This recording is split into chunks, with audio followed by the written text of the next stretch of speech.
Poniedziałek, 6:50. Podnawo, ale jakieś chmurki się pojawiają na horyzoncie. Poza tym szarym niebem nad nami.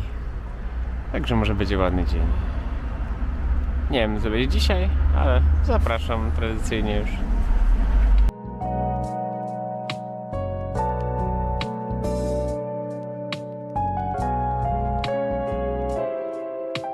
Dzień dobry. Godzina 17. Czas się przespacerować. Pogoda taka se. No, także nie ma co pokazywać w chmurach.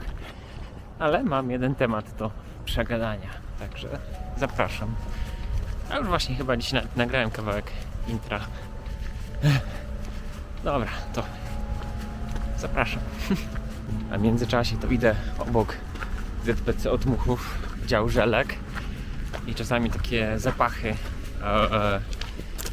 spożywcze dolatują, jak na przykład przy antybiotykach dla dzieci. Są takie zapachy żelek właśnie. I tam w ogóle jakiś taki zbiornik syropu, chyba z 4 metry wysoki. No, także właśnie tutaj zapachy, szkoda, że nie mogę wam przekazać zapachu, ale autentyczne flashbacki z antybiotyczków z dzieciństwa, gdzie jeszcze tak po chamsku te aromaty były tak na gigantycznej ilości dolewane.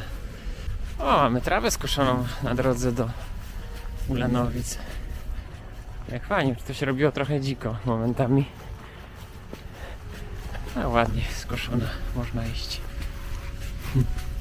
Przeglądałem sobie ostatnio YouTube'a, żeby zobaczyć, co tam ludzie nagrywają, jak to tam wygląda, jakie teraz są trendy, bo tak naprawdę to ja YouTube'a za bardzo nie oglądam. Chyba najwięcej YouTube'owych rzeczy to swoich oglądam, no bo jak montuję, no to muszę to przejrzeć, co tam montuję. Więc paradoksalnie tworzę na YouTube, a nie konsumuję YouTube za bardzo. A jeżeli już, no to jakieś takie najczęściej jakieś wywiady, jakieś takie materiały publicystyczne, których nie trzeba oglądać, po prostu można sobie włączyć i w tle i przesłuchać. Także tak, żeby siedzieć i patrzeć, to bardzo mało oglądam YouTube'a. No i właśnie sobie tak pooglądałem trochę treści i tak patrzę na nie i one, jak sobie myślę, hej, to wygląda wszystko jakoś tak inaczej niż moje. Niby podobne techniki stosujemy, ale jest jakoś inaczej. No i tak sobie myślę, co tutaj dzieje, no i tak, co tutaj się dzieje, no i tak myślę sobie, że chyba ilość klatek jest inna. No, u mnie jest 60. No i tak przyklikuję właśnie przez narzędzie dla nerdów w YouTubie i okazuje się, że większość 24 albo 25 klatek. Myślę sobie, wow, ciekawe. No i tak dłubię, grzebię, więcej przyglądam, no i im więcej sprawdzam, tym bardziej się utwierdzam w przekonaniu, że 25 to najpopularniejszy standard. Za nim jest 24, a 30 i 60 to raczej gameplaye, game devy i przyrodnicze. Taka ciekawostka. No jak kupiłem tą kamerę, zobaczyłem, że w 60 klatkach nagrywa, no to stwierdziłem, że będę nagrywał w 60 klatkach zawsze i nagrywam zawsze w 60 klatkach. W programie do montowania od razu zapytał się mnie, hej, widzę, że masz filmiki w 60 klatkach, może ustawię profil docelowy na 60 klatek? Mówię, pewnie. No i tak renderuję do 60 klatek. Te filmiki ważą później po 5 GB przeciętnie. Bywało więcej, bywało mniej. Ale jakoś dawało mi się to standardem. YouTube to wszystko łyka bez problemu. Więc jest w 60 klatkach. W praktyce chyba zauważył to tylko Karol. I jak on to ujął, że on nie lubi 60 klatek, bo wszystko wygląda jak sitcom. Ja mówię, ja nagrywam w 60 klatkach. Mówi, no i trochę wygląda jak sitcom. Czyli jestem po prostu tutaj sitcomową aurę tworzę. No jak się okazuje, 24 to standard filmowy z lat, no ze 100 lat temu gdzieś zapoczątkowany i do dzisiaj stosowany.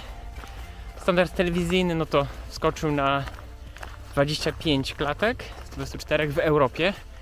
Było związane z prądem. Prąd mieliśmy 50 Hz, więc 25 klatek to w sprzęcie analogowym to miało jakiś sens. W Stanach Zjednoczonych tam chyba był standard 60. O, pociąg gdzie jechał. Mój ulubiony pagórek zarosnął. Nie mam jak dobrego ujęcia zrobić, że będzie takie se ujęcie. Zza krzaka.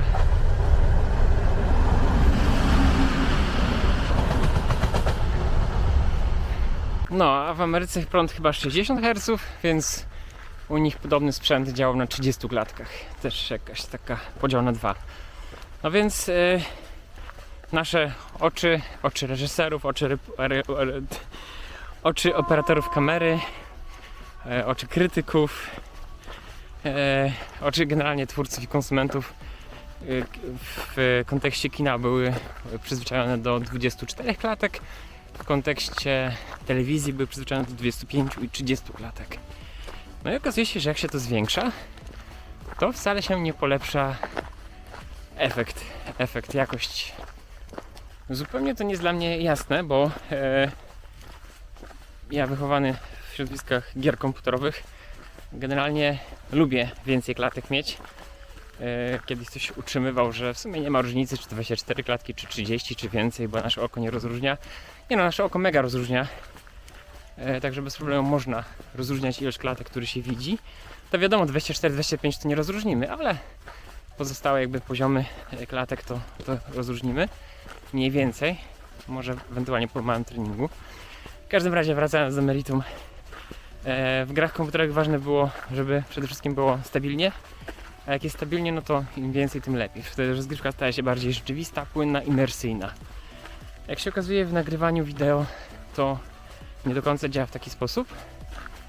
I tutaj zdaje się właśnie mniej jest lepiej. Te 25 klatek z tego co widziałem, właśnie z takim złotym środkiem. Także w ramach eksperymentu dalej nagrywam w 60 klatkach, bo lepiej mieć z czego montować wideo niż nie mieć. Natomiast profil docelowy ustawię dzisiaj na 25 klatek i w ramach właśnie eksperymentu przez jakiś czas, nie wiem, przez powiedzmy miesiąc potworzę daily vlogi w 25 klatkach i zobaczę, czy faktycznie lepiej to wygląda, jakoś tak bardziej artystycznie, kinowo, na przykład te krzaki tutaj, spacer wzdłuż krzaków, czy to będzie ładniejsze w 24, czy nie. Nie, no jest chyba jedna sytuacja, w której więcej klatek oznacza lepiej, czyli bardzo szybkie zdarzenia, które się dzieją. Coś przejeżdża koło ciebie, no to jak chcesz zobaczyć kierowcę w środku, na przykład jak ja nagrywam straż pożarną, jak przejeżdża koło ulicę OSP, to czasami jak jest na przykład deszcz albo jakieś samochody są na drodze i przejeżdżają ciutkie wolniej niż na maksa, ale na maksa też czasami się zdarza. To zdarza mi się właśnie tak, że mogę wyciągnąć klatkę, gdzie widać mniej więcej strażaków w środku.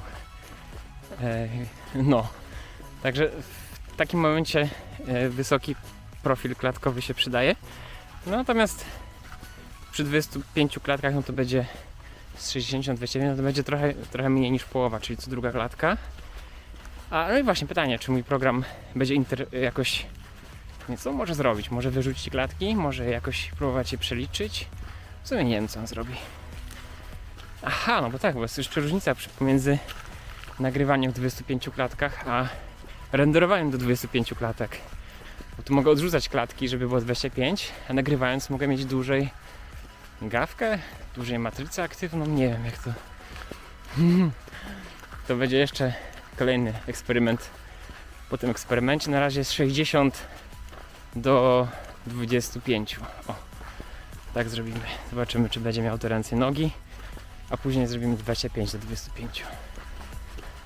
No, generalnie tych standardów jest, widzę, 60, 50, 48, 30, 25 i 24. Tak teraz z pamięci powiedziałem, bo poczułem przed chwilą.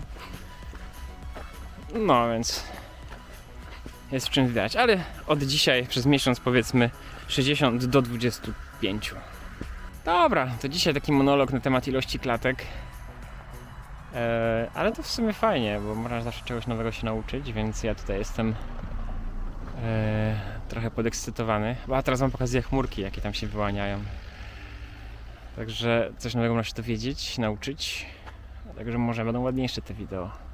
Albo może inaczej, mniej plastikowe. Też w internecie czytałem opis, że jak jest mniej klatek, to mózg musi więcej pracować i więcej sobie wyobraża rzeczy pomiędzy. A jak jest wszystko wyłożone jak krowie na rowie, no to mu się to nie podoba. Dobra, to dzisiaj było na tyle. Ja idę kroki sobie zrobić i widzimy się w jakimś kolejnym odcinku Daily Vloga. Hej! A no właśnie, no i Europejskie Dni Dziedzictwa startują 9, 10 i 16 i 17 września. Adrian organizuje w Odmochowie część. Bo Europejskie Dni Dziedzictwa to w całej Polsce są, a Adrian właśnie odmachowską część ogarnia. No i tutaj jest program, czyli szukacie pewnie eddnid.pl i co jeszcze? I europejskie zabytki i osobliwości. Adrian Dwornicki. Pewnie jak wpiszecie Adrian Dwornicki EDD, to się pojawi. Także jak ktoś jest ciekaw historii Odmochowa, to może być dobre miejsce. Ja będę też próbował oczywiście tam się gdzieś zakręcić i coś nagrać. Ale w sumie jeszcze nie wiem, co się w tych dniach będzie działo u mnie, więc może być różnie. Najlepiej na żywo zobaczyć. Zapraszam Was. No.